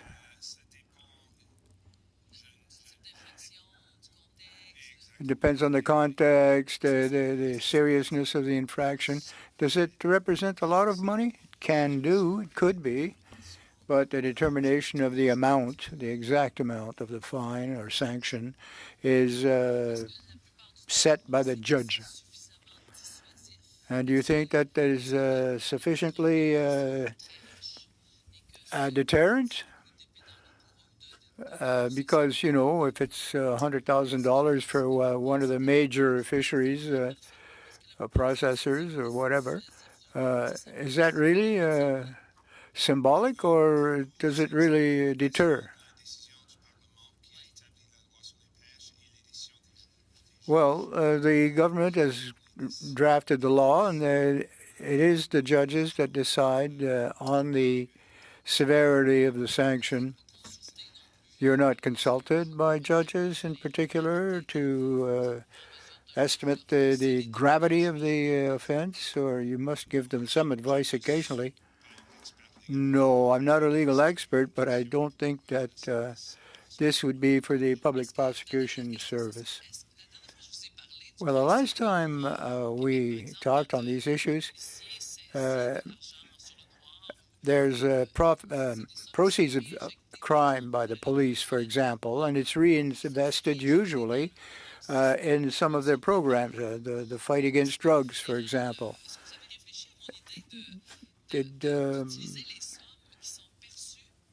Have you considered the possibility of using those fines, the money that is gained from these sanctions, to throw back into the system, the fisheries system? No, fines are deposited in the public treasury, general funds, and that's what the process is. It returns to the crown, as it were. But don't you think it's a good idea if, Ms. Barron for 2.5 minutes or less, please. Thank you, Mr. Chair. Mr. Burns, perhaps I will ask you my last question. We've had lots of testimony as well through this study around the use of electronic logbooks. And the last time that you were here, I had asked questions through the chair to Mr. Burns about the use of the electronic logbooks, and you had talked about the work happening to move forward with the system so that data is better accumulated and for us to have a better understanding of what's happening, in fact, with illegal, unregulated, and unreported fishing. Now, we've heard from many witnesses talking about different technology, some talking about concerns, some talking about the work moving forward, and it sounds like there is a lot of pieces in place to be able to move forward to have this implemented. I'm wondering what your thoughts are. Are there any updates since you spoke to this before Christmas, and are we moving forward with this? Yeah, so this will be a key part of implementing the fisheries monitoring policy, but specifically on the technologies related to e-logs themselves. There's a couple of fisheries where mandatory use of e-logs is in place. Others where, indeed all fisheries, we would now, I believe, accept the use of e-logs, but it's not mandatory. And one of the obstacles is getting the necessary applications in place in order to collect that data. We had been embarked exclusively on third-party provision for this, and we're looking at that because the results of that third-party provision of the apps is such that there are some fisheries that are not covered by available e-logs.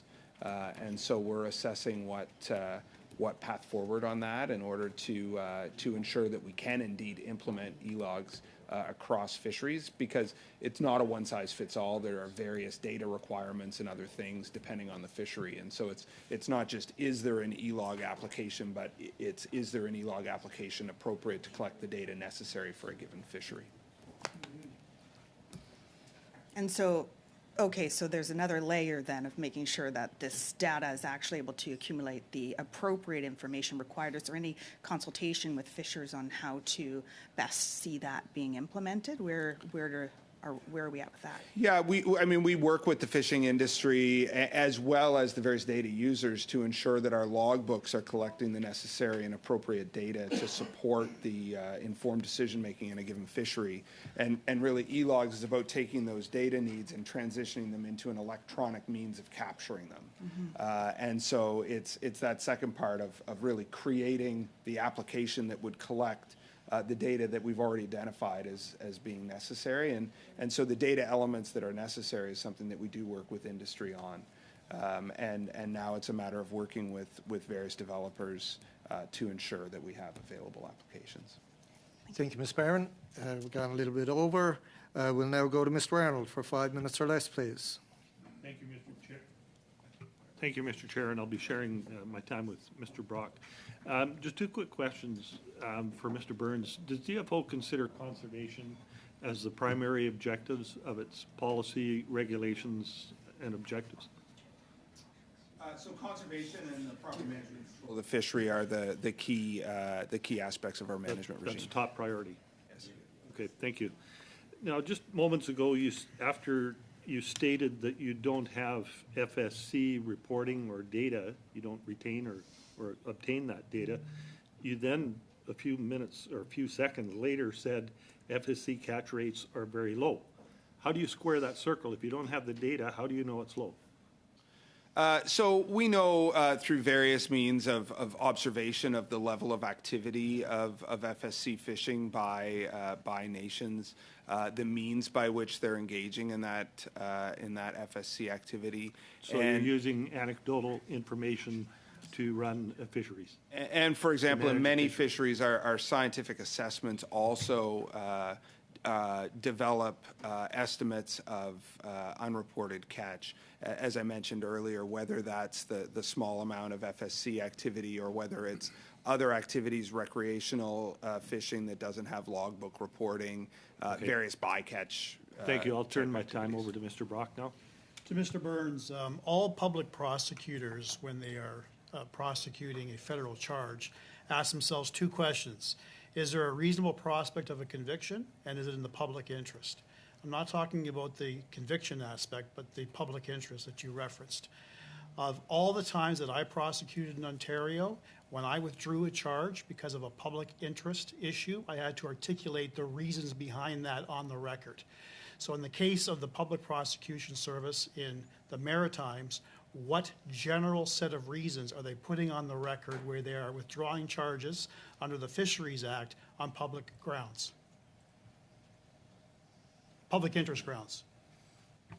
So in terms of the moderate livelihood, the rights-based perspective complicates the pursuant. So looking at the various court cases, it's not as clear based on the rules that we have in place. Trying to merge the commercial with the rights-based fishery creates confusion and therefore is challenging for us to pursue. What we need to do is to establish the clear guidelines for those moderate livelihood So why hasn't that been done? This is an issue that's been going on for decades. Negotiated by all the communities. So the process is to negotiate with each of the communities, and that. You agree with me that this creates the perception of a two-tiered level of justice? You agree with that concept? I wouldn't suggest that. I would suggest there's tiers of there's conservation, there's rights-based, and then there's the other fisheries that fall beneath that. Does that approach affect the number of charges that are actually laid, knowing full well that the Public Prosecution Service will withdraw time after time after time on public interest grounds? So with respect to the moderate livelihood right, the government has invested since 1999 with the Marshall court ruling from the Supreme Court. Well over $600 million. Thank you. Thank you, Chair. I'm going to yield my time now to Mr. Perkins. We're more than familiar with that history. I'm going to try this one more time. During the Elver crisis last year, April through June, my office called my local RCMP detachments every day to ask if DFO had asked for help in enforcing the law, which is something DFO CNP did in the 2000 crisis. Why is CNP not asking for additional resources to help enforce the law?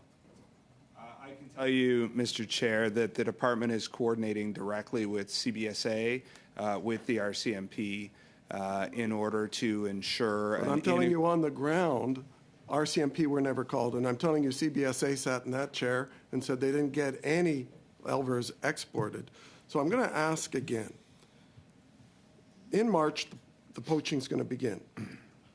Are you going to be on the rivers in greater numbers to enforce the law and stop the illegal activity? Just yes or no, please. I don't have much time.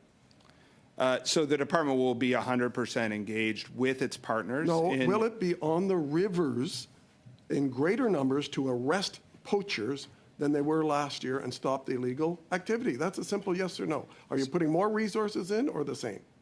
So again, I can't speak to the exact numbers, but what I can tell you is that last year there were more resources dedicated to Elver and they didn't work. So what about this year? Than other activities. More resources this year?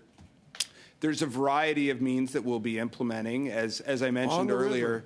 It's a simple question. It's 4 weeks away.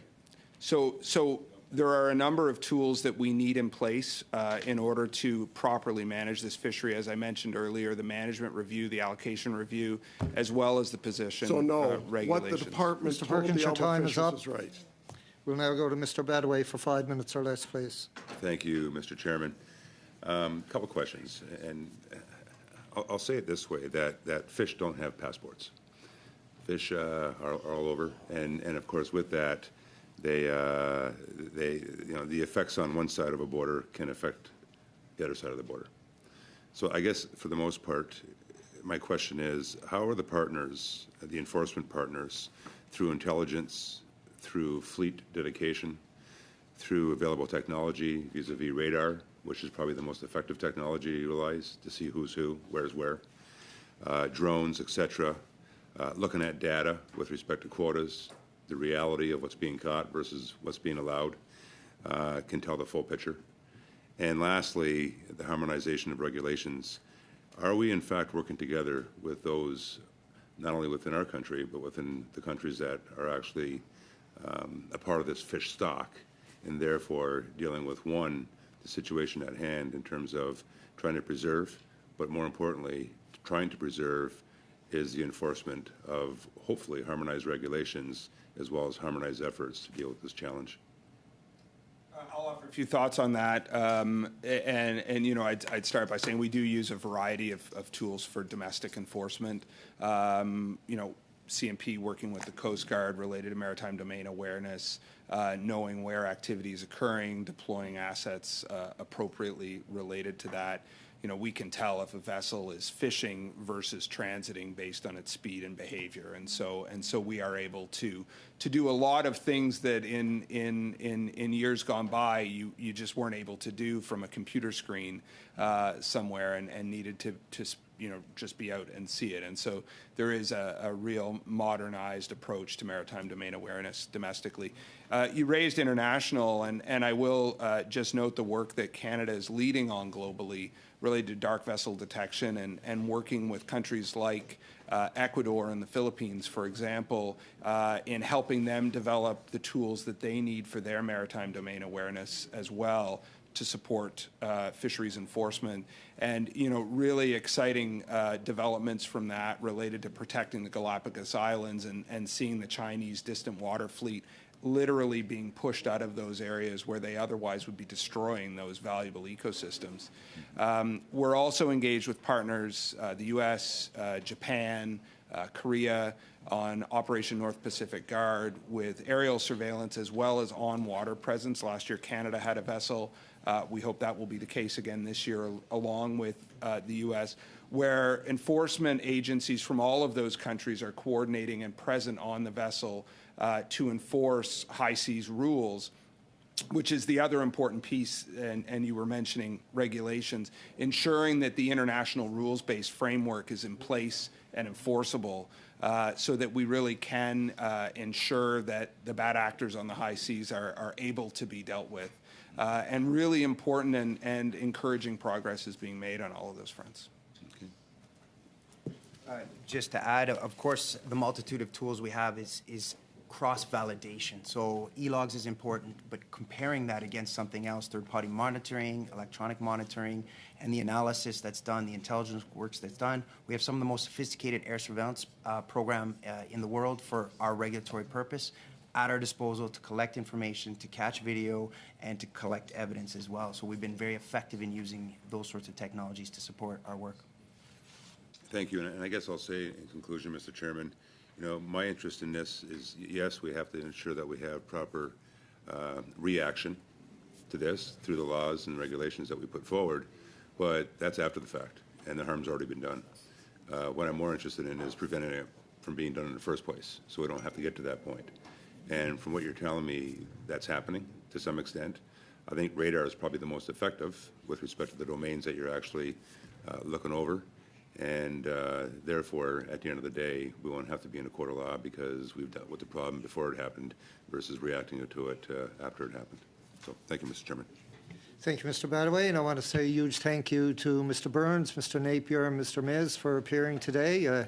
You're always quite cooperative to come either before we get going on the committee or at the end of a study. So again, thank you for your time today. I'm sure it'll help us when we write our report. I will adjourn the meeting, but I'd like for members, if they're available, to stick around for just a couple of minutes for me to say something. Meeting adjourned. When did you start running the clock?